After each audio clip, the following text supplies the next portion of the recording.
നിനക്കായി സർവവും ത്യജിച്ചൊരു ദാസൻ വിളിക്കുന്നു, നിന്നെ വിളിക്കുന്നു.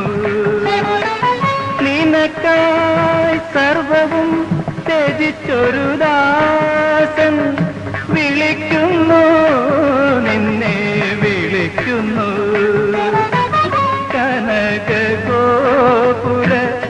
നടയിൽ നിന്നും ക്ഷണിക്കുന്നു, നിന്നെ ക്ഷണിക്കുന്നു. കാട്ടിലെ പാഴുളം തണ്ടിൽ നിന്നും പാട്ടിന്റെ പാലാഴി തീർത്തവളെ, മന്മനോവീണയിൽ